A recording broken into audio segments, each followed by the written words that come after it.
اللہ کے لیے مضبوطی سے قائم ہونے والے شہداء بالقسط انصاف پر گواہی دیتے ہوئے ولا یجرمنکم شنآن قوم، اور تمہیں نہ ابھارے کسی قوم کی دشمنی الا اللہ تعدلوا، کہ پھر تم انصاف نہ کرو،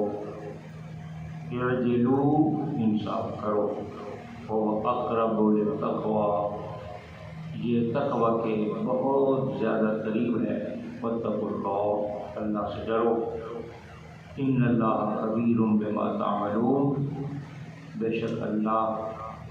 خبردار ہے جو تم عمل کرتے ہو۔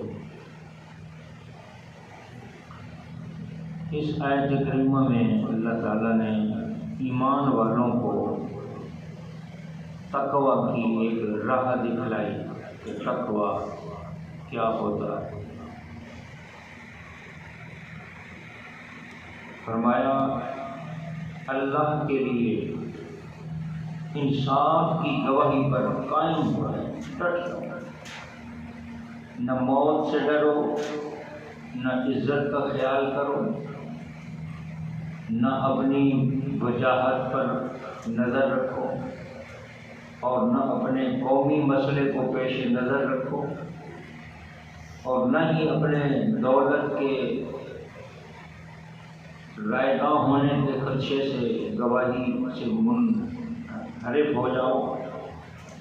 بلکہ اللہ کے لیے انصاف کی گواہی پر قائم رہو۔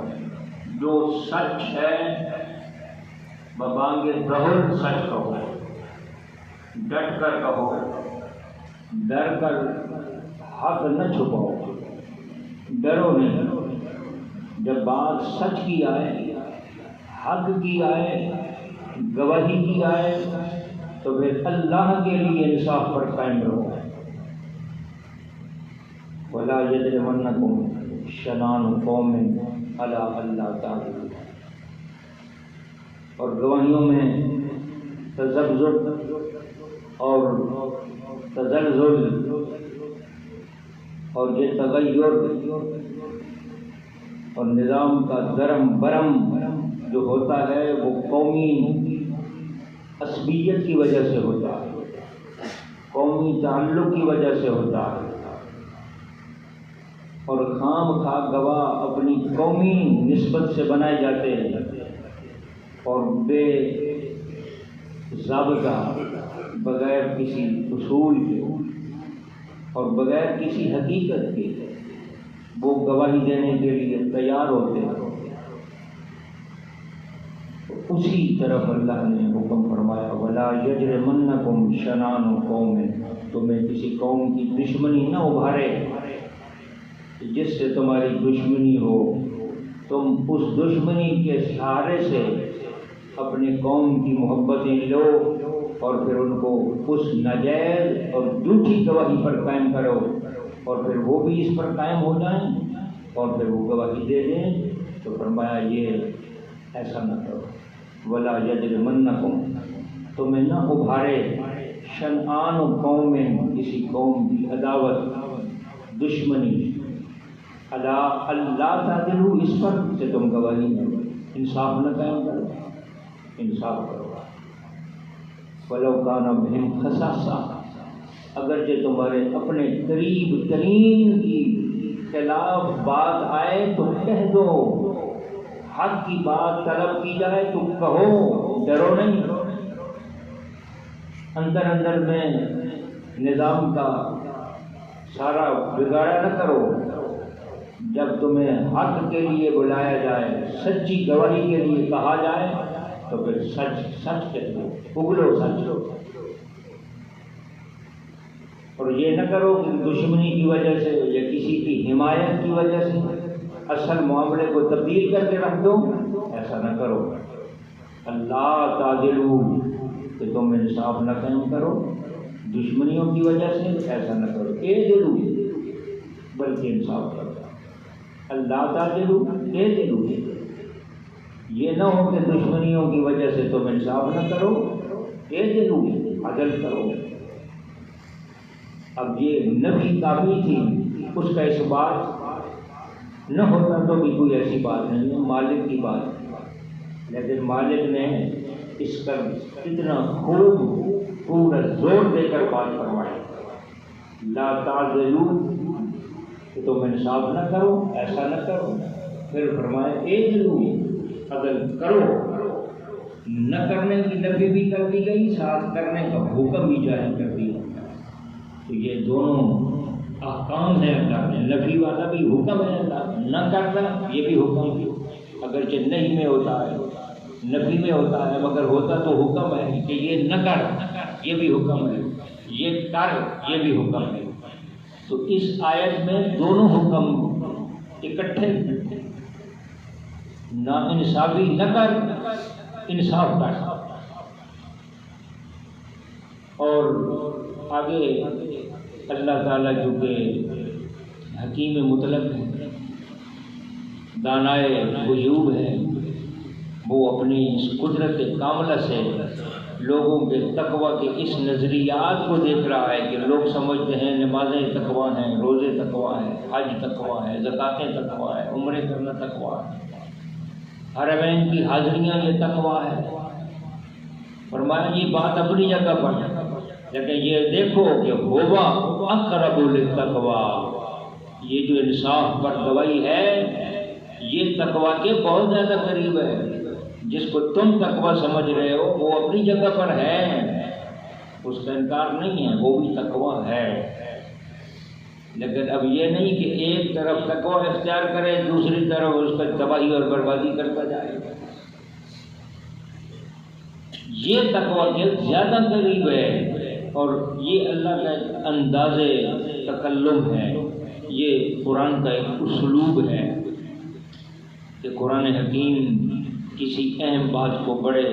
حسین پیراؤں میں بیان کر دیتا ہے، اور اس کے ویسے تو سارا ہی حسن ہے، اس میں تو کوئی شک ہی نہیں ہے، لیکن بعض احکام ایسے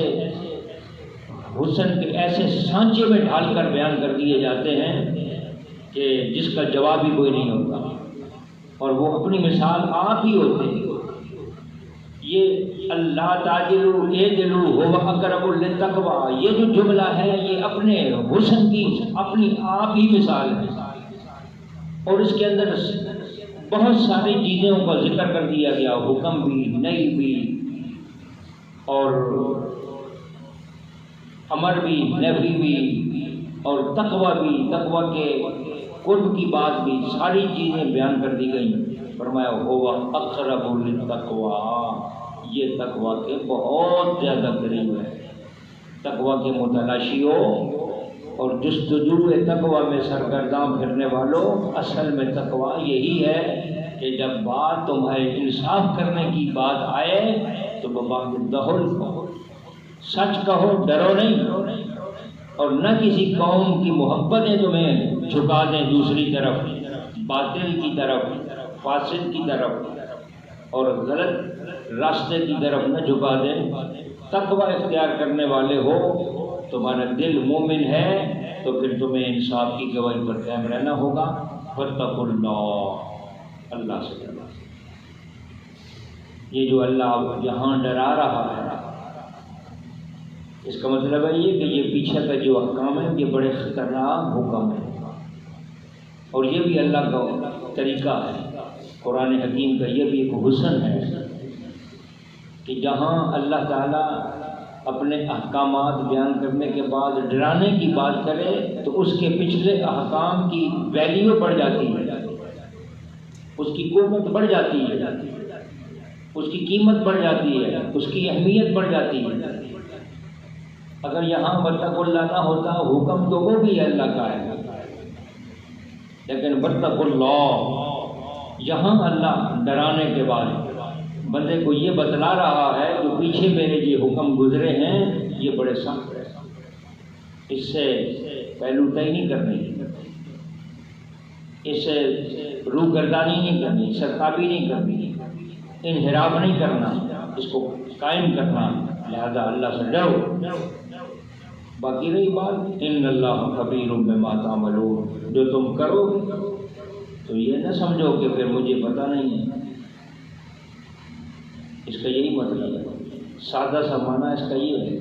کہ تم اگر ایسی غلط حرکت میرے احکام کے خلاف کر بیٹھو تو پھر یہ نہ سمجھنا کہ اللہ کو پتہ نہیں، میں نے منع بھی کیا، حکم بھی دیا، ڈرایا بھی ہے، پھر بھی تم اگر وہ کرو جو تمہاری مرضی ہے، جو تمہارا نفس تمہیں اپنا پجاری بنائے اور تم نفس کے پجاری بن کر اپنے نفس کو معبود بنا کر اس کے احکام پہ عمل کرو تو پھر اللہ تو جانتا ہی ہے، ان اللہ خبیر، اللہ خبردار ہے بما تعملون، جو تم عمل کرتے ہو۔ غسان کا بادشاہ جبلہ بن ایہم غسان کا بادشاہ تھا، امیر المومنین عمر خطاب رضی اللہ عنہ کا دور خلافت آ کر مسلمان ہوتا، اپنے وفد سمیت مسلمان ہوا۔ حضرت امیر المومنین عمر فاروق حج کے لیے مدینہ منورہ سے روانہ ہوئے تو غسان نے بھی اجازت مانگی، آپ نے جے دی، ساتھ چل پڑا۔ طواف ہو رہا تھا کیونکہ یہ غسان کا بادشاہ تھا، اس کی چادر جو تھی احرام کی ذرا لمبی چوڑی تھی، وہ کچھ نیچے بھی چل رہی تھی طواف کے دوران۔ تو ایک دیہاتی کا غیر ارادے سے اس کا پیر آ گیا، تو اس کے پیر آنے کی وجہ سے اس کی چادر اس کے مونڈے سے اتر گئی۔ تو اس نے اس کو پکڑ کر کہا تم نے کیوں ایسا کیا؟ اس نے کہا غلطی سے ہوا ہے، غلطی سے ہو گیا۔ اس نے غلطی کا اعتراف حرم کعبہ شریف کے بالکل قرب میں اس نے اعتراف کیا کہ مجھ سے غلطی ہوئی، تو چونکہ یہ اپنے بادشاہی غرور میں تھا اس نے اس کو تھپڑ رسید کر دیا، اس کے 2 دانت باہر نکل آئے۔ وہ امیر المومنین عمر فاروق کی بارگاہ میں حاضر ہوا، عرض کیا اسی طرح جبلہ بن ایہم نے مجھے تھپڑ مارا، دانت میرے نکل گئے۔ معاملہ یہ تھا کہ غلطی سے میرا پیر اس کے چادر پر آ گیا۔ آپ نے بلایا جبلہ کو، آیا، آپ نے پوچھا کیا ہوا؟ اس نے بھی بتایا کہ اس کا پیر آیا۔ آپ نے فرمایا تو نے تھپڑ مارا ہے؟ جی بالکل مارا ہے۔ اس نے غلطی کا اعتراف کیا تو پھر تجھے تو ایسا نہیں کرنا چاہیے تھا، لہذا قصاص ہونا ضروری ہے، قصاص لیا جائے گا، جس طرح تو نے تھپڑ لگایا ویسے ہی تجھے لگے گا۔ اس نے کہا میں غسان کا بادشاہ، مجھے بھی تھپڑ لگے گا؟ آپ نے فرمایا جی ہاں تجھے بھی لگے گا، مسلمان ہونے کے ناطے سے بادشاہ اور رعیت برابر ہے۔ اس نے کہا مجھے مہلت دیجیے۔ آپ نے اس دیہاتی کی طرف متوجہ ہو کر فرمایا تو اگر مہلت اسے دیتا ہے تو ٹھیک، ورنہ ابھی قصاص لیا جائے گا۔ اس نے کہا ٹھیک ہے جی مہلت دے دے۔ امیر المومنین عمر فاروق رضی اللہ عنہ نے مہلت دی، تو چونکہ اس کے دل میں اپنے بادشاہی ہونے کا تکبر اور غرور موجود تھا، وہ راتوں رات نکل گیا، دوبارہ عیسائیت کے مذہب میں جا پڑا، اسلام کو چھوڑ دیا۔ اس قوم کی دشمنی نے اس کو اس طرف ابھارا کہ وہ اسلام کی دولت سے محروم ہو گیا۔ تو مفسرین نے اپنی رائے قائم کرتے ہوئے فرمایا کہ تکبر اور غرور انسان کے ایمان کو سلب کر لیتا ہے۔ جب آدمی کے اندر یہ غرور اور انصاف پر قائم نہ ہو، چاہیے تو یہ تھا کہ غسان کا بادشاہ جبلہ اپنے اسلام کے بعد سرنگوں ہوتا اور امیر المومنین کی بات کے سامنے اپنا سر جھکا دیتا اور انصاف پر قائم ہوتا اور انصاف کا تقاضا کرتا، لیکن اس کی اپنی بادشاہی کا غرور اس کو اسلام کی دولت سے معلوم کر گیا۔ تو جس کے دل و دماغ کے اندر غرور کا بت، تکبر کا بت موجود ہوتا ہے،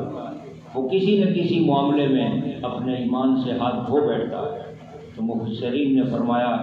کہ بندے کو چاہیے کہ اپنے علم کا، اپنے حسن کا، اپنے مقام کا، اپنے مرتبہ کا، اپنی کرسی کا، اپنے تخت کا،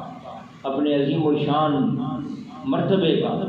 تکبر اپنے دل سے نکالے اور اپنے آپ کو عاجز اور منکسر المزاج بنائے، تاکہ اس کے من اور دل کے اندر ایمان کی دولت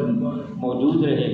اور جب تک تکبر بڑھتا جاتا ہے، ایمان اس کے دل سے یوں نکلتا جاتا ہے۔ اللہ تعالیٰ کہتا ہے ان اللہ خبیر بما تعملون، جو تم عمل کرتے ہو اللہ اس پر قبول کرے۔